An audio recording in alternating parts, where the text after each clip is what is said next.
Somehow it will come in the way for me to write. It will come in the way for me to write. Yeah, it was. I'll move this side. Thank you.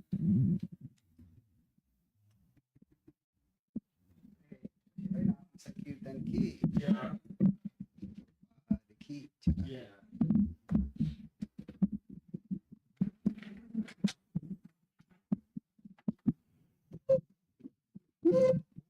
Let's be tightened.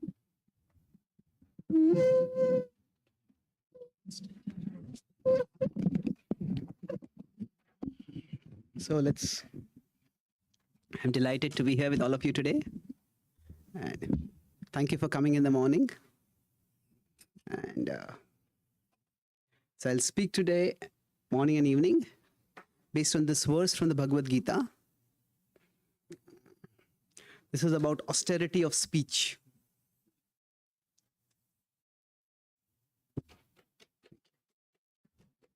Hare Krishna.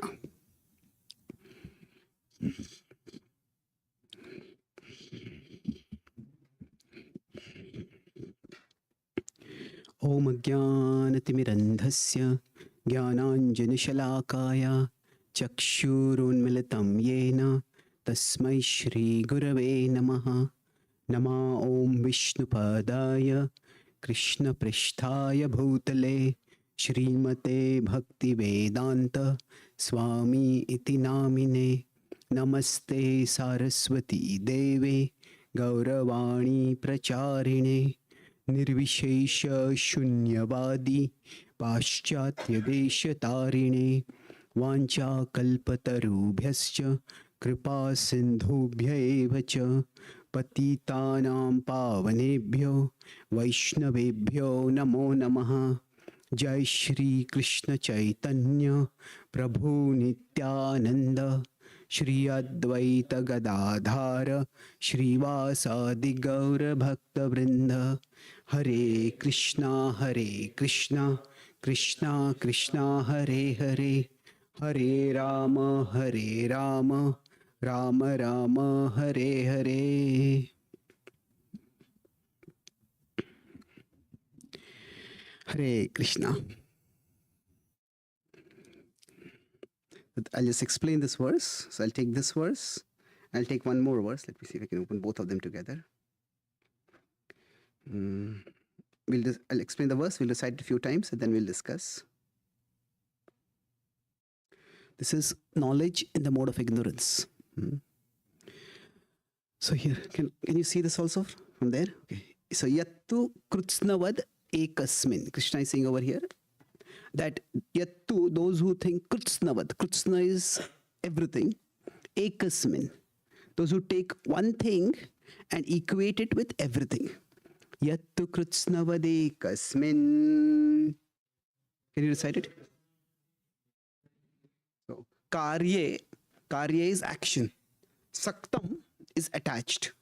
Ahaitukam is here, and it's not causeless in the sense of ahaituki bhakti. Here it is ahaitukam in the sense of not considering the full picture, not considering proper cause and effect. Karye saktam ahaitukam. So then atattvarthavad. So tattvartha is the proper understanding of the truth. Tattvartha, the meaning of the truth. Alpamcha. Alpa is there is some knowledge, but it is meager knowledge. Atattvarthavad alpamcha.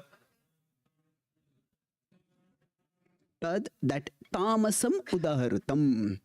That is known as to be in tamoguna. So Krishna is talking here about knowledge in the mode of ignorance. Tat tamasam udaharatam. So yattu krutsnavade kasmin karye saktam ahaitukam atattvarthavadalpam cha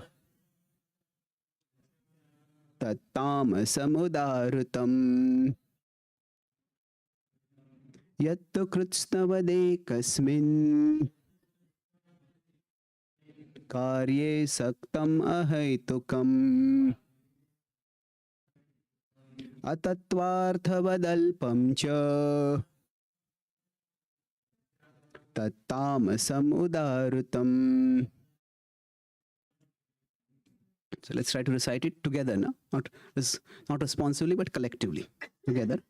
Yattu kritsnavade kasmin karye saktam ahaitukam atattvarthavadalpam cha tattamasam udarutam. Let's do it 2 more times.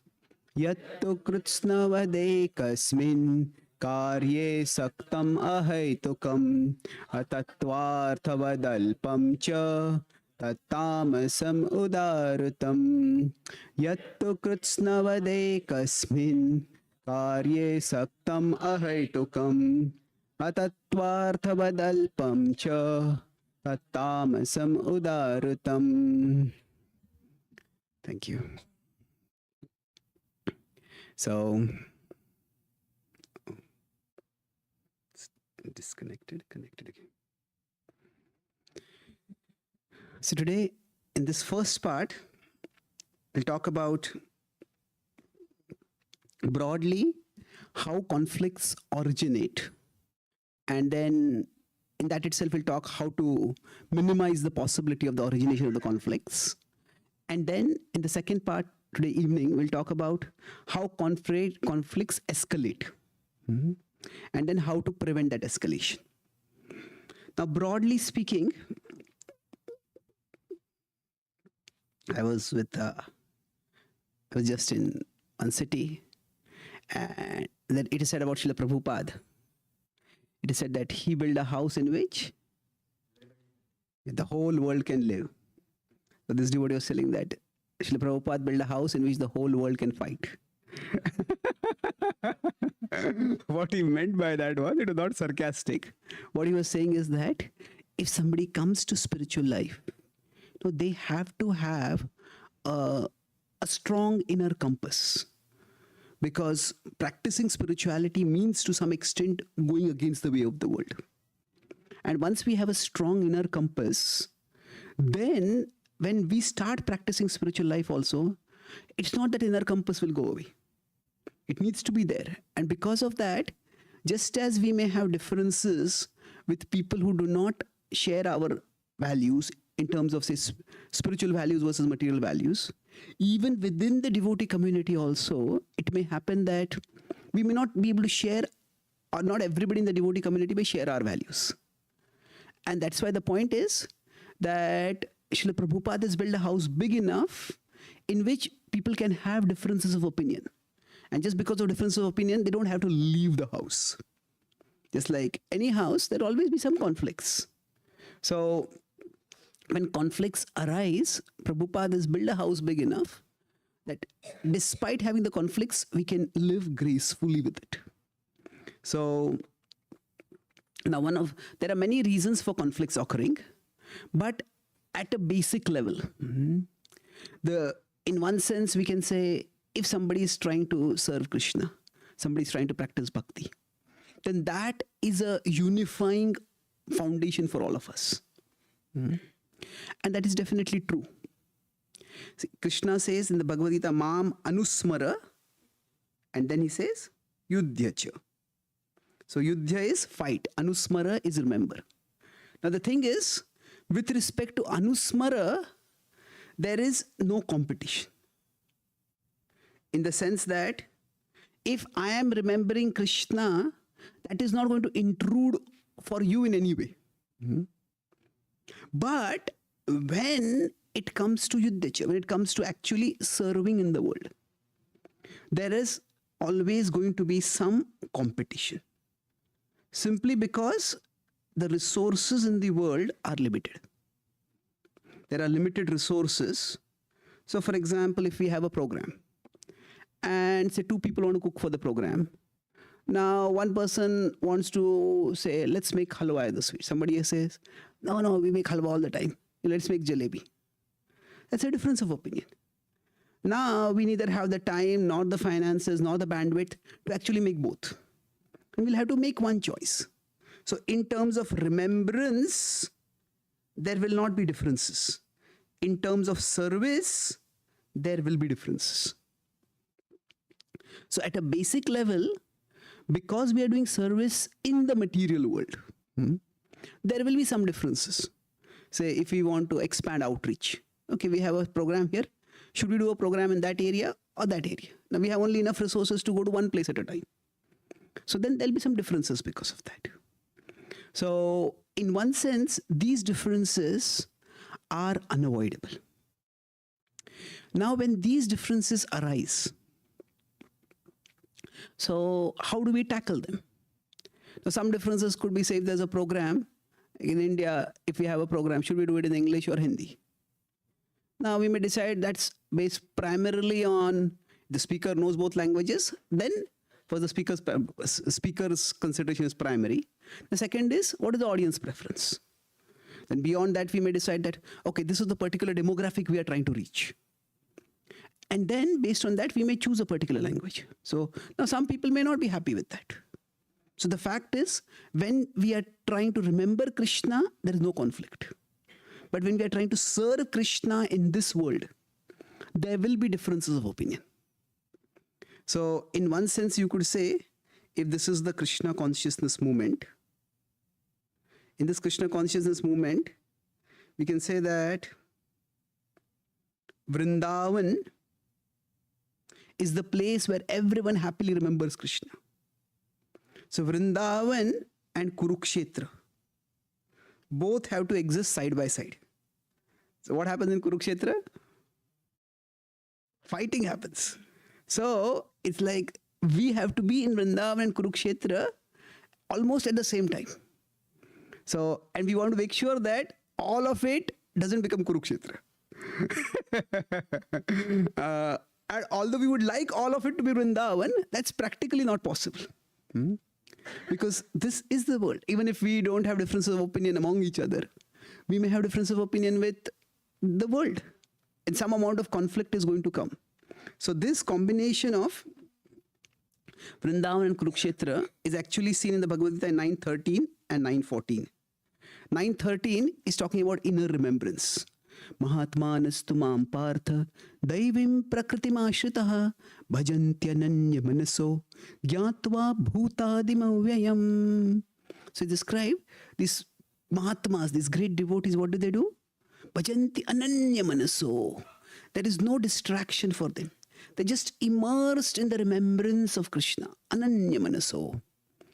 But then the next verse says, Satatam kirtayanto mam yatantascha dridhavrataha namasyantascha mam bhaktya nityayukta upasate. So it says, Satatam kirtayanto mam. They're always glorifying me. But then, yatantascha dridhavrata. They have to endeavor. And not just endeavor, endeavor with great determination. Now, normally for us, when we are trying to be sadhakas, for us our mind wanders here, there and everywhere, and then we have to endeavor to refocus our mind. But Krishna here in 9.13 is describing those people, those great souls whose mind have no impurities. Bhajanti ananya manaso. Their mind is already fixed on Krishna. So there is no struggle in remembering Krishna for them. But then why do they need determination? Still it is said, Itantascha dhrudhavrata. So 9:13 is talking more about the inner remembrance. So for inner remembrance, there may be a struggle, but it's not a struggle against others. It's a struggle with our own mind and senses. But, so they don't need that determination. They're already purified. But what Krishna says is, if we have to glorify him in this world, then yatantascha dhrudhavrataha. One requires determination. So for doing outer service, even if we have great purity, still determination will be required because there will be opposition. So now, when this at a basic level, if we understand, Srila Prabhupada says, don't expect utopia in this world. Prabhupada says that each one of us is an individual. And that's why there will be some amount of differences that are unavoidable. So the verse which we discussed just now is the cause of avoidable problems. See, there are differences. Now, differences we could say will be unavoidable. Because we are all individuals. But from differences to conflicts. Now, are conflicts avoidable? we could say maybe partly avoidable. If there are differences, sometimes we just live and let live. You do this, I'll do this. But sometimes it's just not possible. There's only one thing can be done. So there is some amount of conflicts.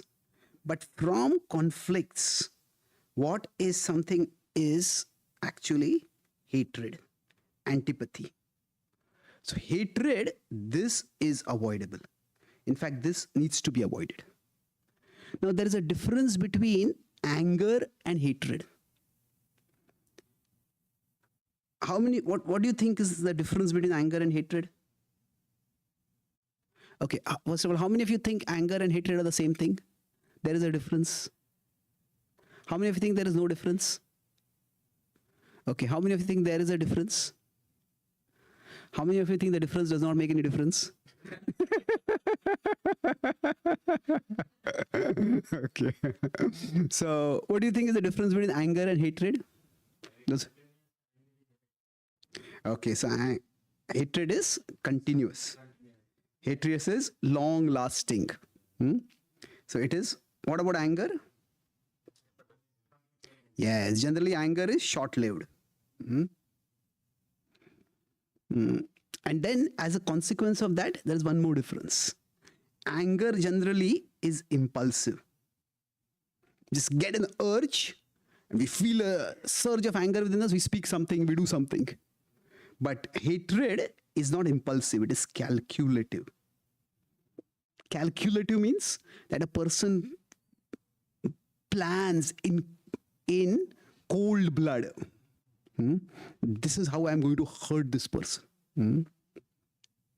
So, for example, Duryodhan poisoning Bhima. Was that impulsive or calculative? Calculative. Then he had to get the poison. He had to get an exact quantity of the poison. He planned a feast. He said, I have prepared a special delicacy for you. So, this is, in one sense, another way to differentiate is, this is hot-headed. Whereas this is cold-blooded. Like in crime also, I have a friend who is an investigator. So there are crimes of passion. Sometimes those are one of the most common crimes among people who are not criminals. That if you get angry with someone has betrayed us, especially if there's betrayal in love or something like that, then there is a crime of passion. So generally that is hot-headed. But somebody who is say a professional killer, a contract killer or someone, they will plan, where is this person vulnerable? So it's cold-blooded. So for us, differences are unavoidable. Conflicts we can try to avoid, but sometimes they may also be unavoidable. But from conflicts, we don't want to go to hatred. So this is okay. This is where we want to avoid. So we are talking about conflict management. One is we don't want conflicts to degenerate to hatred. And when they occur, we want to resolve them as amicably as possible. So now, I started with this topic of the knowledge in the mode of ignorance. So when conflicts occur, let's first talk about this knowledge of ignorance, and then I'll talk about how that is related with conflicts. Now, normally we consider knowledge and ignorance to be opposite. So normally if knowledge increases, ignorance decreases. So this is opposite. But what does knowledge in the mode of ignorance mean? Now, technically speaking, this knowledge is more referring to perception. Knowledge can refer to, there's knowledge of physics, knowledge of chemistry, knowledge of internet or social media, whatever. That's knowledge. But so knowledge can refer to the body of knowledge, or knowledge can also refer to the information that we're taking in. So Krishna in this particular context is referring to the way we take in information through the karma indriyas. Do we take information through karma indriyas? No, normally we take information through where? The karma indriyas, and what are the other indriyas? Jnana indriyas. So normally we take in information through the Jnana indriyas. So normally, if I want to know how much something is heavy, then I'll lift it up and I can, okay, this is not so heavy. This is very heavy. So even from the hands, which are like a karma indriya, from there also we can gain some knowledge. But normally, jnana comes through the jnana indriyas. So if I meet someone, then I look at that person and say, oh, this person Indian or non-Indian?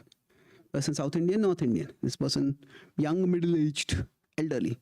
So all that knowledge we get from jnana indriyas.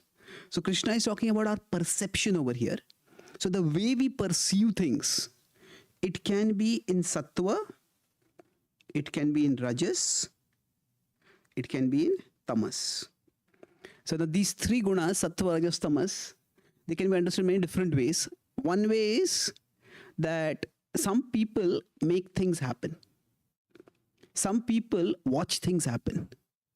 And some people wonder what happened. So in sattva, a person thinks, plans and acts. They make things happen. In rajas, person is very impulsive, rushes into things. Oh, I want to do this, but I forgot this and I didn't think about this and that thing happened. Watch things, what's going on? Watch things happen. And people in tamas, they're not even aware what happened. Just lost inside their head completely. So that is the mode of ignorance. Now, knowledge or perception in the mode of ignorance means what? That if, say, this is the totality of reality, if this is the whole situation, and then I am observing from here.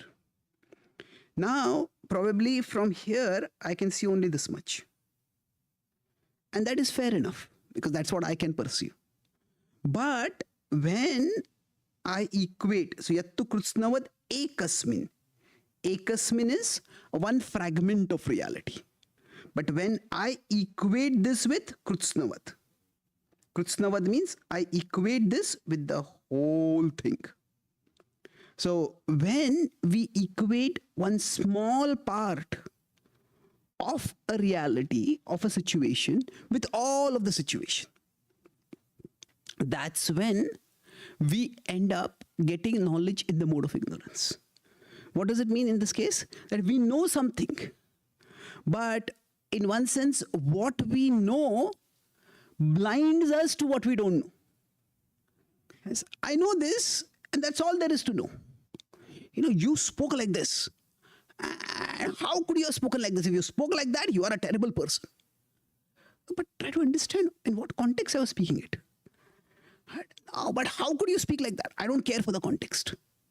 No, we need to care for the context. Nowadays, especially with social media, any statement of anyone can be taken, just one small section, video can be taken out, one audio clip can be taken out. And then that might be a part of a much bigger conversation, but something taken out of context. This is what you spoke, but look at the context. No, I don't care.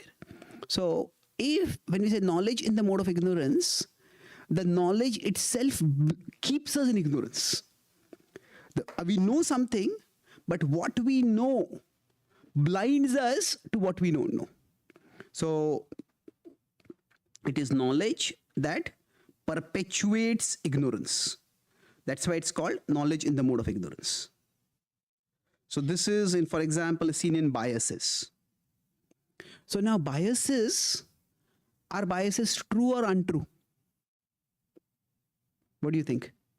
If somebody is biased, you know, say people in America might be biased against Indians sometimes. Or in India, if you go to North India, people might be biased against South Indians. So are biases true or false? Okay, how many of you think true? True. How many of you think false? Okay, so let's see what it means now. Like, people have biases, that is true. But are the biases themselves true, the way we think? No, they're false, you could say. But you know, that's one way of looking at it. One other way is that biases, often they are based on valid experiences. Say somebody may say, you know, oh, a person from this community, you know, he cheated me. And then there is a valid experience. We cannot deny that experience. But from that valid experience, what is done is a invalid extrapolation. The extrapolation is everybody is like this. So everybody in this community is like this. So this is where stereotypes come up sometimes. People from this demographic are like this, or people from this particular group are like that, whatever. So the experience may be true, and we cannot deny the experience. So that's why there is knowledge. But knowledge in the mode of ignorance means the knowledge blinds us to further knowledge. Okay, is everybody like that? Now, maybe it is possible. But often, it's just an extrapolation that is not based on facts. So, knowledge in the mode of ignorance leads us to distorted perception, where we know a part of the reality, but we think that I know all of the reality. And many times, so I said in this session, we're going to talk about how conflicts originate. So broadly speaking, generally, when conflicts originate, they originate in, there are many possibilities, but one possibility is distorted perception. A partial perception, a fragmented perception. So now, when something has happened, but we assume that something else has happened. Now, sometimes that kind of inference might be right, but sometimes it might be wrong. So in the Ramayana, there is a story of Vali and Sugriv. Now, Vali and Sugriv were brothers, and not just brothers, they were the best of friends that fought many wars together. And they had defended their kingdom heroically. And Kishkinda had become such a formidable kingdom that hardly anyone would dare to attack. Now, Vali was much stronger than Sugriv, but still Sugriv was no weakling. And even Ravan had not dared to intrude in their territory. They were that powerful. And one time just something tragic happened. There was a demon Mayavi who came in, challenged Vali for a fight. And now when Vali came out, Sugriv came behind him. Now, it was going to be a straight fight between Vali and Mayavi, but Sugriv came in case Mayavi had some tricks and he had some other associates who might ambush Vali. But seeing both of them coming, Mayavi got scared and he fled. And Mayavi had been terrorizing the vicinity for quite some time. So Vali decided to teach him a lesson and he gave chase. And Mayavi, trying to desperately hide, found there was a cave. So actually it was an underground catacomb, a complex network of underground passages and caves. So he just dove into that. And then Vali told Sugriv, you stay here in case there is a circular way by which he comes out and escapes, you stop him. I will go inside and deal with him. Sugriv said, it's a dark place. Better that I'll come with you, otherwise he may ambush you. He said, no, you just stay here. Because Vali was the elder brother, Sugriv agreed. And Vali went inside and Sugriv waited and waited and waited and waited. And somehow there was no noise at all. Sugriv started becoming more and more apprehensive. And then finally he heard the screaming of Mayavi. But he did not hear even the slightest sound of Vali. He was waiting and he slowly started seeing blood streaming out. He started thinking, has somehow Mayavi killed Vali? He was waiting, just couldn't hear any sound at all. So I think if Mayavi has killed Vali, then he must be far more powerful than what I thought. And if he has killed my brother, then he will probably kill me also. And if he kills me, then he will devastate our entire kingdom. Well, I have to stop him. And so he decided that the best way to stop him is to not let him come out of the cave itself. So he found a huge boulder and he pushed it down with great force and exertion that completely covered the entrance of the cave. And then with a heavy heart, he went back to the kingdom. He informed the citizens about the demise of Vali. There was a statewide mourning. And then the courtier said that every kingdom needs a king. And Vali's son Angad is still too young to be a king. So you need to take up the post. And more or less it was understood that he was the right-hand person. So he was a de facto successor. And he, with a heavy heart, reluctantly, as a service to his brother, accepted. And one day when he was in court, suddenly he heard some thunderous footsteps coming. And he was taken aback, and suddenly he heard some screaming. He thought, could it be? And then suddenly, Wali burst into the scene. Wali's eyes were bloodshot red. On seeing Wali alive, Sugriv was delighted. His brother was no longer dead. But before he could express any joy, he saw the sheer rage in the eyes and the face of Wali. And he immediately understood. Wali had suspected that he had been trapped intentionally by Sugriv. Sugriv jumped off his throne and raced forward and came forward to greet and offer his respects to his brother. Wali was so angry, Wali said, raised his fist to beat him. Sugriv was ready to be beaten. He just wanted to get his brother's anger over. But Wali was so angry. Wali had been inside the cave and he had been searching for a long time. And because he had been searching for a long time, he had lost a lot of energy. And that's why normally when he would win, he would be very exultant and he would roar. But this time, just to conserve his energy, he had not roared. And finally, he had finished off Mayavi and had come out. When he came out, he saw that the entrance was completely blocked. And he called out to Sugriv. There was no sound. He said, wondering, has anything happened to Sugriv? Was he killed by someone who trapped me here? And he had to exert himself enormously. He was frustrated because already he had been tired fighting with Mayavi, chasing Mayavi, fighting with Mayavi, and now he had to push against this boulder. With great effort and ingenuity, finally he had pushed the boulder aside and managed to squeeze his way out. And when he came out, he saw there were no signs of any scuffle, any bloodshed. He saw the footsteps of Sugriv just going normally.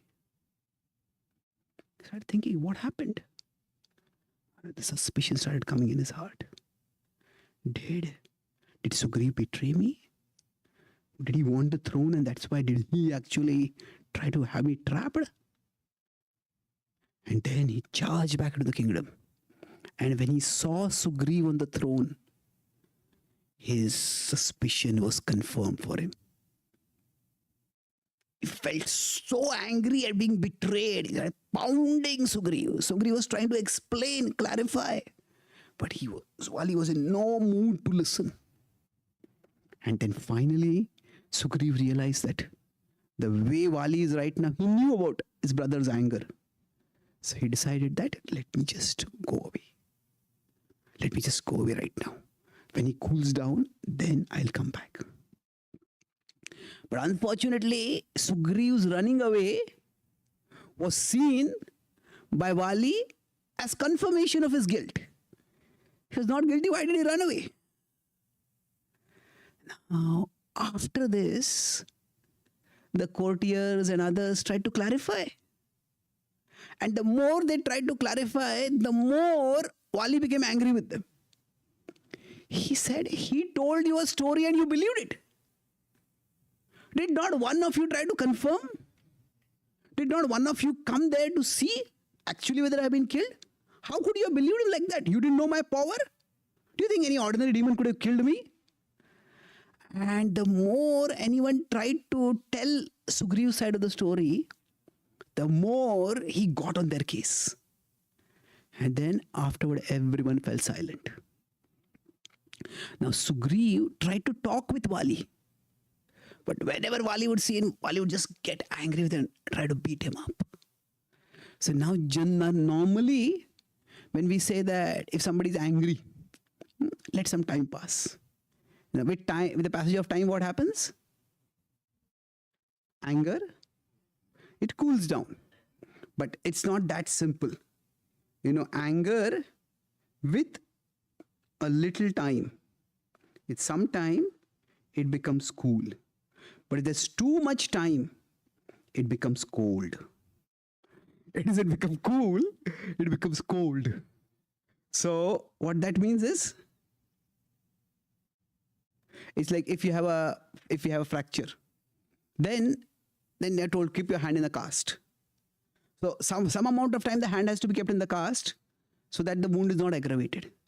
But if the cast is not removed at all, then the very cast that was meant to protect the hand will cause the hand to atrophy, isn't it?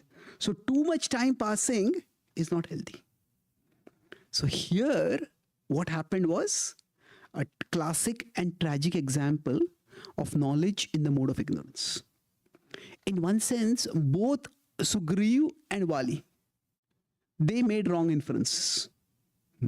Sugriv made an inference that Vali had been killed, and Vali made an inference that Sugriv had tried to kill him. So both inferences were mistaken, and both were understandable. And like you say this is both are understandable misunderstandings.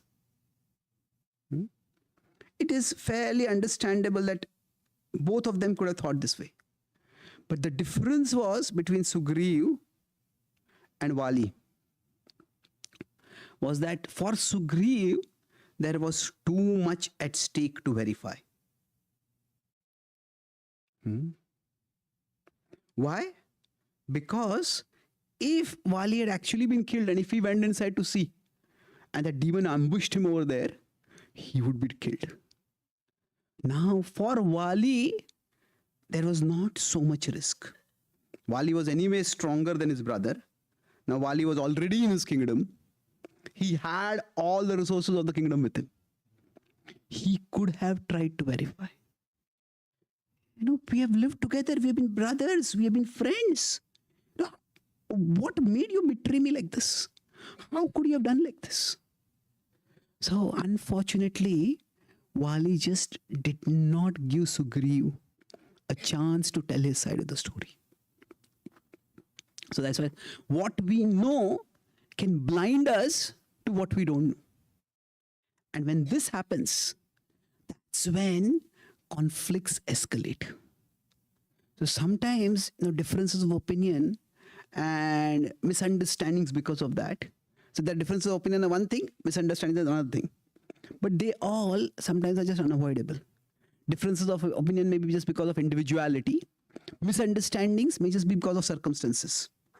So when conflicts arise, conflicts can be differences of opinion. We just see things differently. But then there are misunderstandings. So there's a difference between misunderstanding and difference of opinion. Difference of opinion is basically just perceive things in two different ways. Now, when we say we want to build a temple, now some people may say that we want to build a grand temple so that anybody who comes in, they will just be wowed by it.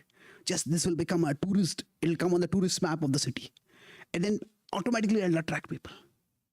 Somebody else may say, if we build a huge temple, that will require so much financial anxiety. And instead of the temple being a spiritual place where we can focus on spirituality, the temple will cause us to be all money conscious instead of Krishna conscious. So now both could be right. These are just two different ways of looking at things. So the point here is that differences of opinion are different from misunderstandings. So now, basically, in one sense, conflicts are just, you could say they are a part of life. It's part of the course. It's a part of life. It's a part of, so one is because of perceptions. Two people just perceive things differently. The second is because of approaches. Two people have different approaches to doing things. And the third is, which is what we'll discuss in the evening class, that is results. Sometimes we do something and one thing works and another thing doesn't work. And then that becomes clear that this is the approach we should adopt and this is the approach we should not adopt. So right now, we are focusing today on these two things. That when differences come, they could be because of perceptions And then perceptions, the way to deal with it is through communication. So what happens is that we often talk about others instead of talking with others. Talking about others, actually, it's the other way. This is not what we should do. This is what we should do. But, this person did like this and this person did like that, this person did like that. And if Vali and Sugriva had just talked with each other, the issue could have, at least some amount of understanding could have come up. So if the perception itself is wrong, then it's so vital to be able to talk. So to talk, and sometimes the approaches might be different. The approaches means two people may just have two different priorities. So two people may have different priorities, that's fine. They have different ways of prioritizing things, working on things. And there is no, in Krishna consciousness, it is, we want harmony. We want a harmonization. We don't want homogenization. What is homogenization? Like everyone is a Xerox copy of everyone else. It's not that every devotee is a clone of every other devotee. In fact, I was reading a Christian book on the existence of God. And there was an interesting example given. They said that actually by the arrangement of God, everything is distinct and individual. He says every particle of sand is individual. Every shell is individual. Every leaf is individual. Every petal of a rose is individual. And every Hare Krishna monk is an individual. That's what they had put over there. And now, so somebody who does not know, all Hare Krishna monks, they look very similar. They all have shaven head. They all wear some marking on the head. They all wear saffron clothes. So, but the point is that we don't want homogenization. It's not that everybody has to have the same view. We want harmonization. So it's like homogenization means there is no individuality at all.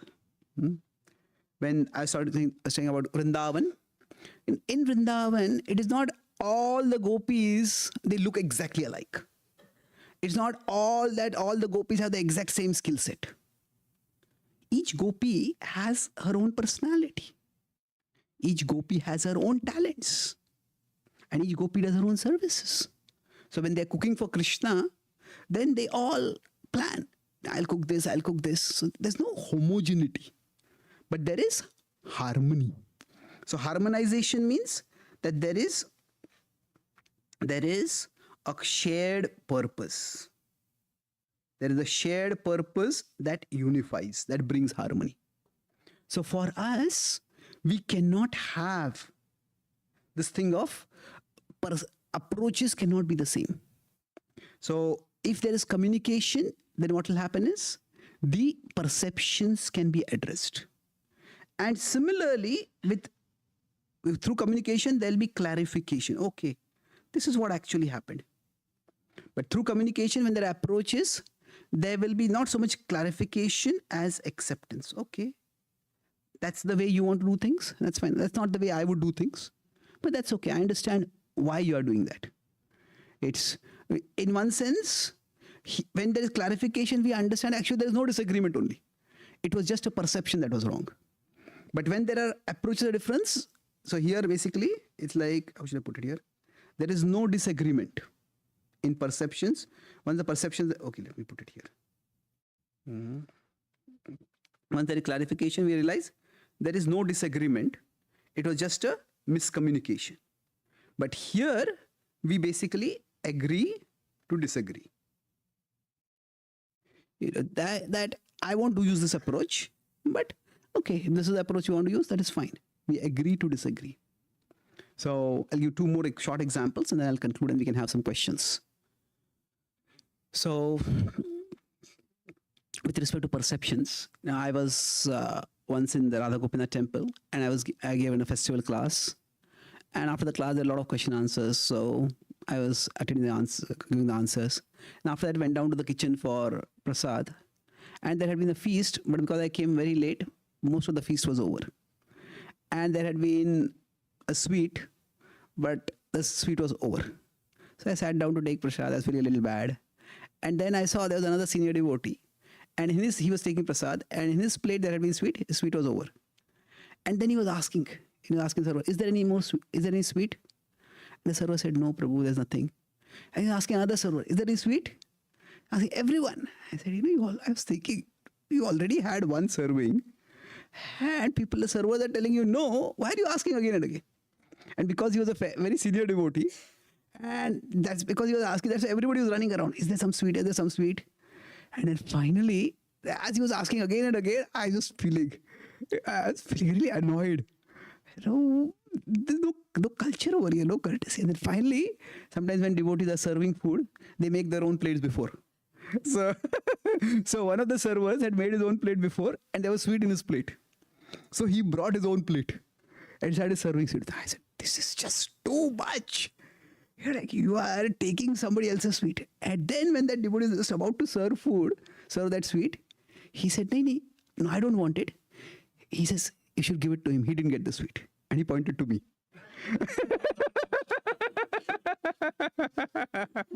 So now, if that last part had not happened, I would have gone for probably the rest of my life thinking, this devotee is so uncontrolled in the senses.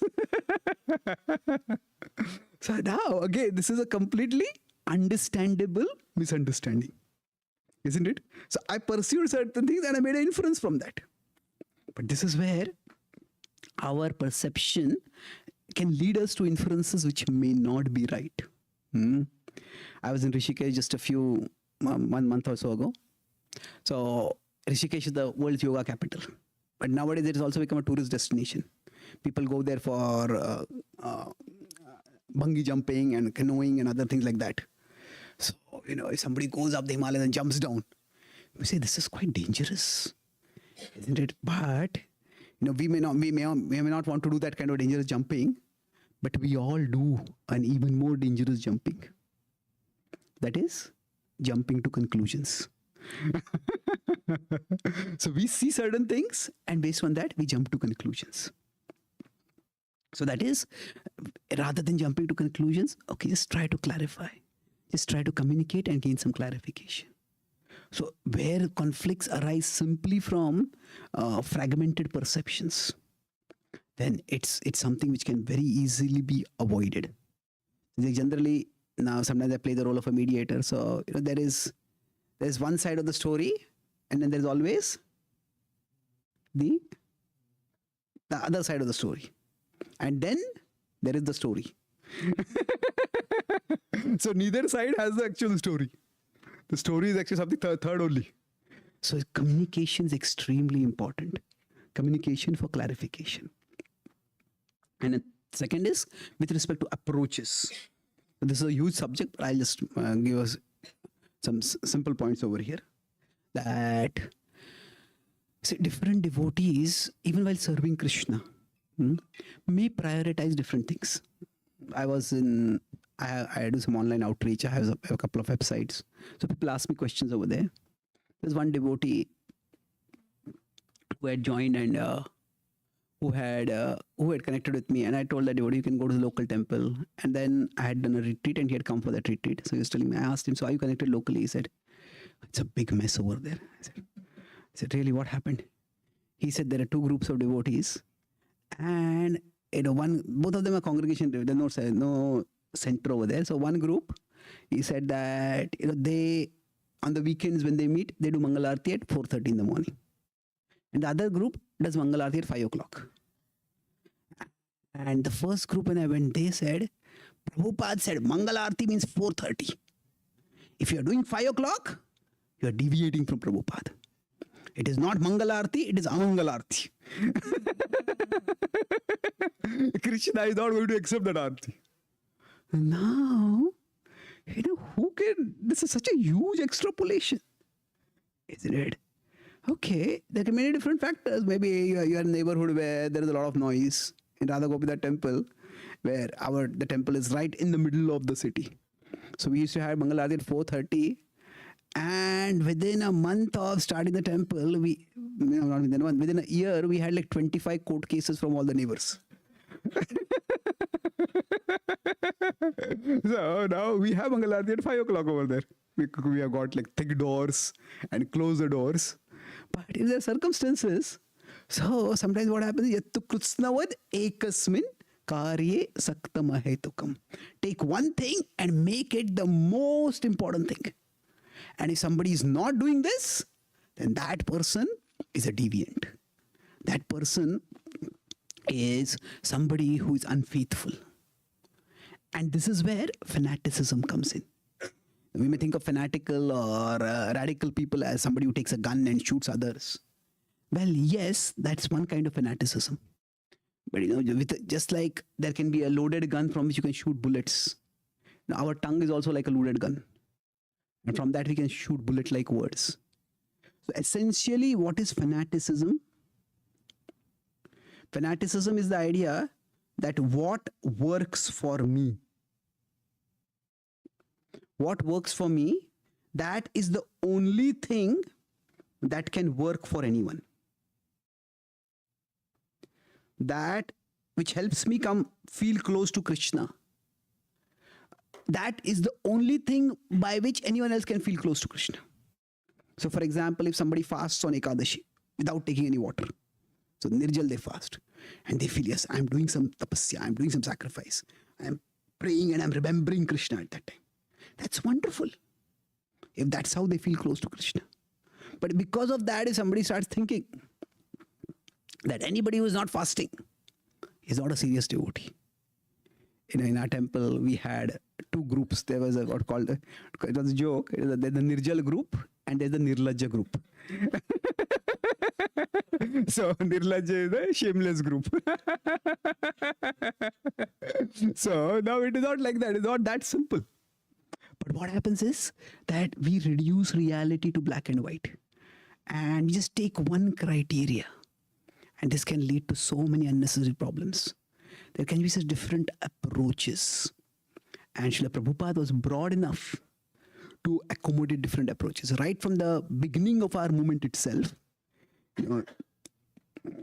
if you consider this to be North America, maybe it is not, but here we have New York, and somewhere here we have San Francisco. So two centers opened. Prabhupada came to New York, and the first center opened there. The second center was in San Francisco, where the devotee Shyam Sundar Prabhu Mukund Maharaj now, he went there. So now if we look at the history of Leela Amrit, New York was relatively a conservative center. Now Shyam Sundar Prabhu, Mukund Maharaj, they were all people who wanted to do big things. This is where they started Rath Yatra. So they were not so strict about following all the rules. But Srila Prabhupada was large enough to accommodate both of them. So often between these two groups of devotees there would be criticism. So the New York devotees would come, hey, you don't follow this rule, you eat this kind of food, you do this, you do that. You're not serious devotees. And the San Francisco devotees would say, you have been having that center for so long, what have you done? What events have you organized? What big thing have you done? Just existing over there. So there's again, there are different approaches. And Prabhupada was large enough to include both of them. So this actually, now conservative and liberal, just example of two different approaches. But the principle is that there can always be different approaches. And if we understand that just because a person has a different approach does not mean that that person is a bad person. So there'll be some conflict. But if there's communication, okay, that's how you think. That's what you prioritize. Fair enough. That's not what I will do. But you can serve in this way. I will serve in this way. So when we talk about cooperate, we can cooperate or we can cooperate. Cooperate means you operate here, I'll operate here. So it's like we agree to disagree. So this understanding can help us minimize conflicts. At least when conflicts originate, we won't escalate them to the level of constant criticism or antipathy or certainly not hatred. And now, in both these cases, what I talked about is communication is the key. So that communication is what I'll talk in the evening session today. How can we communicate in a way that is sensitive? So I'll summarize what we discussed today. Our topic was on conflict, not so much resolution or conflict management.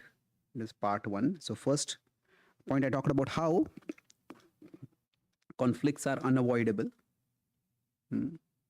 Because at one level, bhakti has remembrance and we have service. So remembrance, there is no competition over there, no conflict. I can remember, but with respect to service, conflicts are almost unavoidable. That's why. Now why? Because there are limited resources. There are only one thing or two among two things that we can do. So it's like the remembrance is the mood of Vrindavan. The service sometimes may require the mood of Kurukshetra. So now what we want to do is we want to ensure that within our community, both Vrindavan or within our movement at Raj, Vrindavan and Kurukshetra, both go together. And then we talk about the origin of conflicts. So origin of conflicts can come broadly from knowledge in the mode of ignorance. So what happens is we take, this is my knowledge, but apart from that, all this is not only I'm in ignorance, but I stay in ignorance. My very knowledge blinds me. What I know blinds me to what I don't know. This is knowledge in the mode of ignorance, what Krishna talks about 18.22. This is what also leads to fanaticism. So this is how biases occur. So we talked about how the story of Vali and Sugriv, how there was a tragic misunderstanding. The misunderstanding was understandable. But from there, what happened was something very unfortunate. So we talked about lastly that when conflicts occur, conflicts can occur because of differences of opinion. Conflicts can occur because of misunderstandings. Now, when misunderstandings occur or difference of opinion, when conflicts occur, from there, they can go down towards hatred. And this is what we want to prevent. So how do we prevent this? So we talked about broadly three causes. PAR. It's par for the course. What is P? Perceptions. So perceptions, both of these for their communication is the solution. By communication, we can have clarification. So that there's no conflict at all. A was approach. Two different people may have different approaches. Now again, by communication, here there will not be clarification, so much as acceptance. Okay, we agree to disagree. You do it this way, I'll do it this way. And when the results are different, then sometimes it becomes clear this is what works, this is what doesn't work. So we'll talk about that in our last session. But broadly speaking, if we try to communicate, conflicts are unavoidable, but we can minimize the conflicts. So communication is the key to managing conflicts. And in the evening, we'll discuss about how we can communicate in a way that is effective based on the Bhagavad Gita 17.15. Thank you very much. Hare Krishna.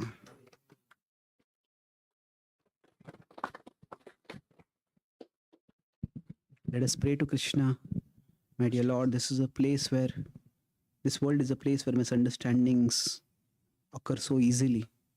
Please, O Lord, let me not assume that my perceptions are final. Let me be open to learning what I don't know.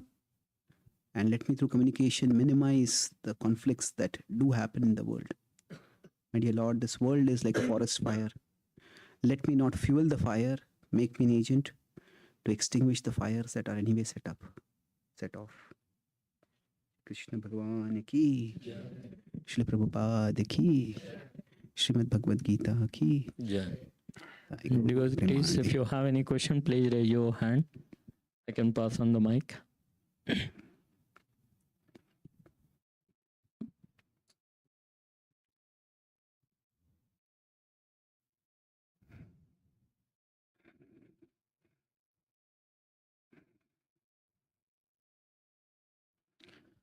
Prabhu, I have a question. Yeah. Hare Krishna. Wonderful class, Prabhu. Thank you very much.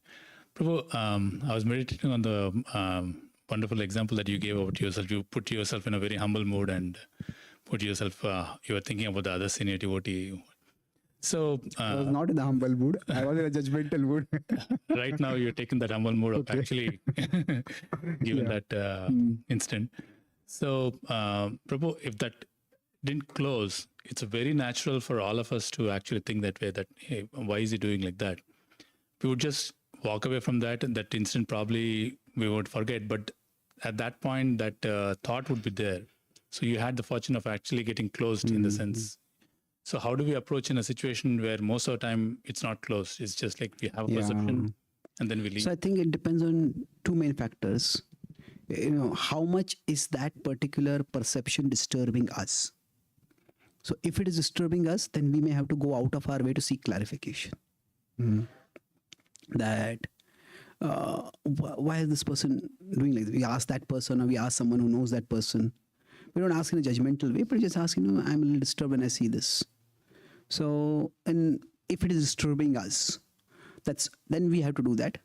Or if it is something which is like a serious wrong, then we may have to, it may be more like a obligation for us, a responsibility for us to report about it or inquire about it, so that we can get clarification. So basically it's like our guna karma. Often, now the word guna karma can be understood in different ways, but guna can be understood to be our disposition, and karma leads to our position. So now if, say, we see somebody, from the kitchen sneaking away Mahaprasad, then we say, why are they taking it? Where are they taking it? Are they going to consume it themselves? We might have some question.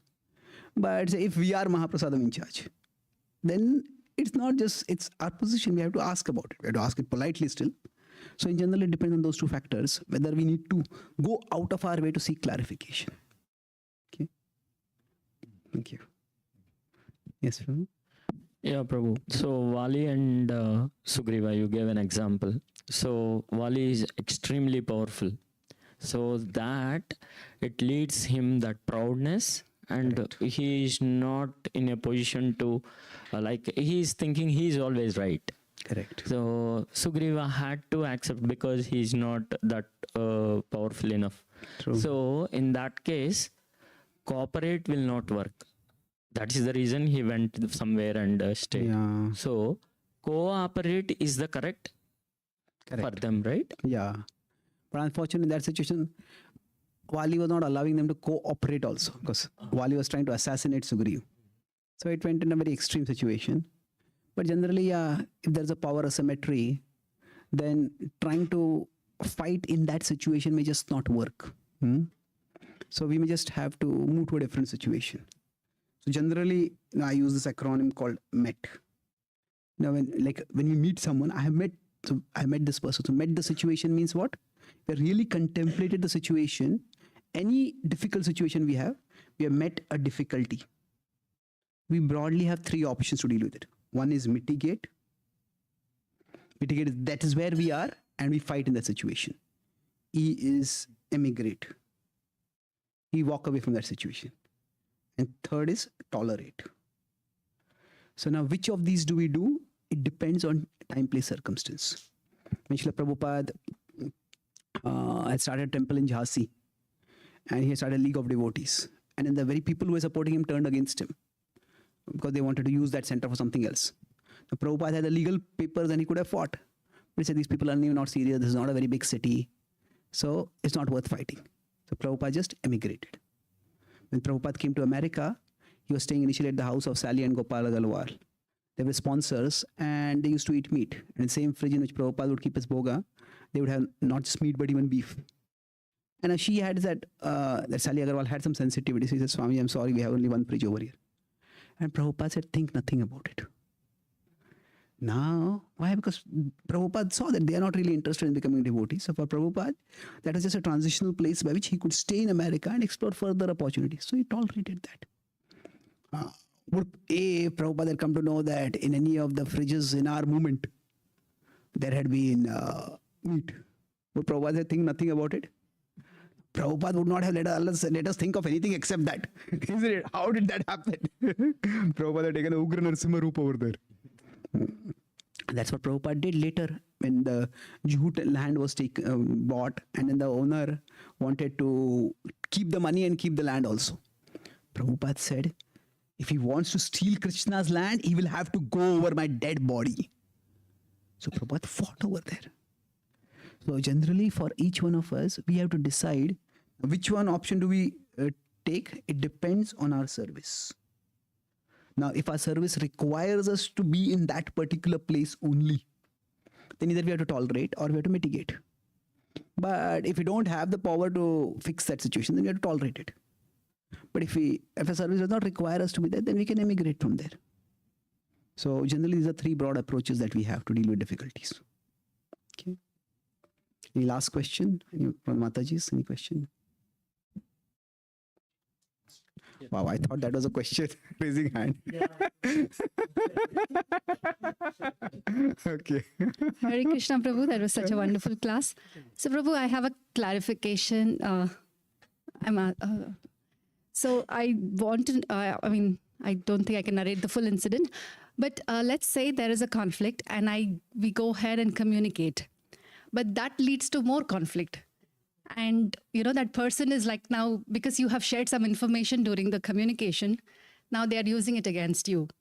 So what do? Then now I feel like I shouldn't have communicated. I should have just left the conflict. Yeah, that's true. It's sometimes some people are just too rigid in certain things. They are set in their ways. And if we communicate itself, and this is what I was thinking, they'll hold that against us. How could you be thinking like that? Isn't it? So what do you do at that time? We just have to, in that sense, just tolerate or emigrate from that situation. So it's that, there's no one approach that we can know in advance will work. In many ways, life is like an experiment. See, the Pandavas, when they came to the city, they came to Hastinapur. Initially, when Bhima was poisoned, Bhima was enraged and he wanted to teach Duryodhana a lesson. Then Yudhishthira said, we are new over here and you don't have any proof. So it'll just be your word against his word. And we don't want to break our family right now. We don't know who will support us and who won't. So just tolerate it. Maybe he's just insecure. We'll be careful. We won't provoke him any further. No, that didn't work. Was Yudhishthira wrong? Well, based on the situation, he made a decision. Then, when things went worse, and then what happened after that was, they tried to burn their entire family. Now, this was a much bigger conspiracy.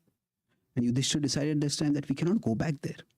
They can do something this big, and going back there is not safe. So then they emigrated. And then finally, when the gambling match happened, and then after that they tried to dishonor Draupadi, the Pandavas still after that also they were ready to emigrate. They went to the exile. But after that also, when Krishna came as a peace messenger, and they tried to arrest Krishna also, they tried to dishonor Krishna also. And the Pandavas said enough is enough now. That's when they mitigated. So in life, there is no guarantee which approach will be the right approach. So we have to see. Sometimes if mitigating doesn't work, then either we tolerate or we immigrate. So thank you very much for your participation. And I'm amazed to see so many of you coming early in the morning for a class. This is more than what we have probably in many temples also in the Bhagavatam classes. So that shows your sincerity and your earnestness in learning and growing in Krishna consciousness. And we'll continue today evening. We'll have a little more time also for question and answers if you have any further questions. Thank you very much. La Prabhupada ki Jai. Gaur Premanande. Hare Hare. Thank you, Prabhu. This is a wonderful and time and again these things needed.